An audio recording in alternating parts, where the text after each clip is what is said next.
എല്ലാവർക്കും നമസ്കാരം. ഇന്നൊരു വിശേഷമുള്ള ദിവസമാണ്. അതുകൊണ്ട് തന്നെ ഞങ്ങൾ നേരത്തെ എണിച്ചിട്ടോ. ഏകദേശം ഒരു 1:30-2 മണിക്കൊക്കെ ഞങ്ങൾ എണിച്ചിരിക്കും. ഇന്ന് നമ്മുടെ കിച്ചുട്ടിന് ചോറ് കൊടുക്കാൻ വേണ്ടിയിട്ട് ഞങ്ങൾ കോഴിക്കോട് പോട്ടോ. അപ്പൊ ഞങ്ങളുടെ കുളിയും കാര്യങ്ങളൊക്കെ കഴിഞ്ഞിട്ട് പൂവും കാര്യങ്ങളൊക്കെ ഇടുന്നുണ്ട് സൂര്യ. കാരണം പൂവിടൽ മുടക്കാൻ പാടില്ലല്ലോ. ആദർശ് കാർ എടുത്തിട്ട് വരാന്ന് പറഞ്ഞിട്ടുണ്ടേ. അവർ ഏകദേശം ഒരു 2:30 മണിക്കൊക്കെ വരാന്ന് പറഞ്ഞിട്ടുണ്ടായിരുന്നു. പക്ഷെ ആകെ ലേറ്റ് ആയിട്ട് അവർ. അതുകൊണ്ട് തന്നെ കുളിയും കാര്യങ്ങളും കഴിഞ്ഞ് തേജുട്ടിന്റെ ഒരു ഉറക്കം കൂടി കഴിഞ്ഞിട്ടുണ്ട്. പിന്നെ അവർ എത്താറായി എന്ന് പറഞ്ഞിട്ടോ. പിന്നെ 2 ദിവസത്തെ യാത്രയാണ് ഞങ്ങൾ പോണത്. കോഴിക്കോട് കഴിഞ്ഞാൽ നേരെ കണ്ണൂർക്കാട്ട് പോണത്. നമ്മളെ ഏകദേശം ഒരു 8 പേരുണ്ടായിരുന്നു. അതുകൊണ്ട് തന്നെ നമ്മുടെ വണ്ടിയിലൊന്നും പോകാൻ പറ്റില്ല.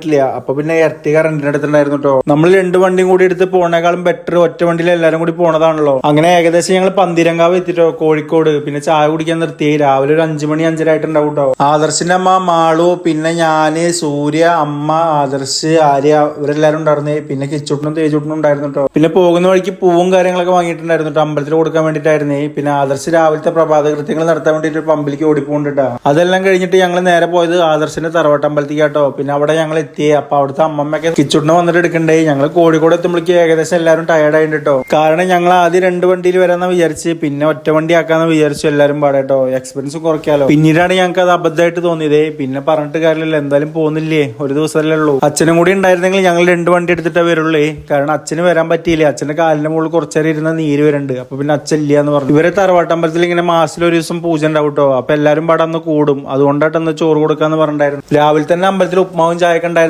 ഞാൻ ആദർശം പോയിട്ട് ഉപ്മാവും ചായയും കഴിച്ചു. ബാക്കിയുള്ളവർക്കൊന്നും വേണ്ടാന്ന് പറഞ്ഞു. കിച്ചുട്ടൻ പിന്നെ മുണ്ടൊക്കെ എടുത്തിരിക്കുമ്പോ സുന്ദരക്കുട്ടനായിട്ട് കേട്ടോ. ഞാനാണെങ്കിൽ മടിയിൽ കുറച്ചു നേരം എന്നിട്ട് താലോലിക്കേണ്ട ആളേനെ. നമ്മളെല്ലാവരും ഇത്ര ടയർഡ് ആണെങ്കിൽ പിള്ളേരെ കാര്യം ആലോചിക്കാൻ വയ്യല്ലോ. അവരും ഭയങ്കര ടയർഡ് ആവട്ടോ, പറയാൻ പറ്റില്ലല്ലോ.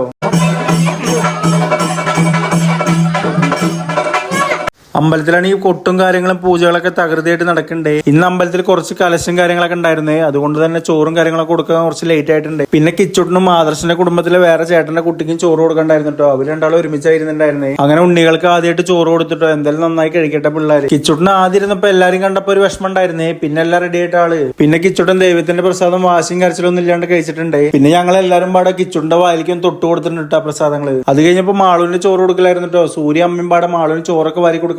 ആ പേരും പറഞ്ഞിട്ട് മാള് ഇല മൊത്തം കാലിയാക്കിയിട്ടുണ്ട് കേട്ടോ. പിന്നെ അമ്പലത്തിലെ പ്രസാദം കിട്ടി ആരായാലും കഴിച്ചു പോട്ടോ. അടിപൊളിയായിരുന്നു. ഏകദേശം അമ്പലത്തിലെ പൂജകൾ ഉണ്ണിയുടെ ചോറൂണൊക്കെ കഴിയുമ്പോഴേക്കും 11 മണി 11:00 ആയിരിക്കണേ. പിന്നെ വൈശാഖേട്ടൻ അല്ലൂസം വന്നിട്ടുണ്ടായിരുന്നു കേട്ടോ. തേജും അല്ലൂസും പാടെ അവിടെ കളി തുടങ്ങിയിട്ടുണ്ട്. പിന്നെ ഉച്ചയാകുമ്പോഴേക്കും അമ്പലത്തിൽ ഫുഡൊക്കെ റെഡി ആയിട്ട് കേട്ടോ. ഞങ്ങൾ എല്ലാവരും അവിടെ ഫുഡ് ഒക്കെ ഇരുന്നിട്ടുണ്ട്. പിന്നെ അമ്പലത്തിലെ ഭക്ഷണം പറഞ്ഞ വേറെ ഒന്നല്ലേ, അടിപൊളിയാട്ടോ. പിന്നെ ഒരു ഗ്ലാസ് പാലടി കൂടി കുടിച്ചിട്ടുണ്ട് കേട്ടോ. അവിടുന്ന് ഞങ്ങൾ നേരെ പോയി ദൃശ്യേച്ചിയുടെ വീട്ടിൽ കേട്ടോ. കാരണം ഉണ്ണീനെ കണ്ടിട്ടില്ലല്ലോ അവിടുത്തെ പോയിട്ട്. പിന്നെ കുറച്ച് ഡ്രസ്സും കാര്യങ്ങളൊക്കെ എടുത്തിട്ട് നേരെ അങ്ങോട്ട് പോയി. പിന്നെ ഞാൻ വീഡിയോസും കാര്യങ്ങളൊന്നും എടുത്തിട്ടില്ലേ. പിന്നെ ഞങ്ങൾ നേരെ പോയത് കണ്ണൂർ കേട്ടോ. കോഴിക്കോട് പിന്നെ വൈശാഖേട്ടനും തുമ്പി അല്ലൂസൊക്കെ ഉണ്ടായിരുന്നേ. പിന്നെ നൈറ്റത്തെ ഫുഡൊക്കെ കഴിച്ചിട്ട് എല്ലാവരും കിടക്കാൻ നോക്കണേ. നാളെ ഇപ്പൊ മുത്തപ്പന്റെ നടയിൽ ഇച്ചോട്ടിന് ചോറ് കൊടുക്കണല്ലോ. അപ്പൊ പിന്നെ ഞങ്ങൾ എല്ലാവരും നേരത്തെ കിടന്നു കേട്ടോ. ഇതിന്റെ ബാക്കി അടുത്ത വീഡിയോയിൽ കാണാം. ബൈ.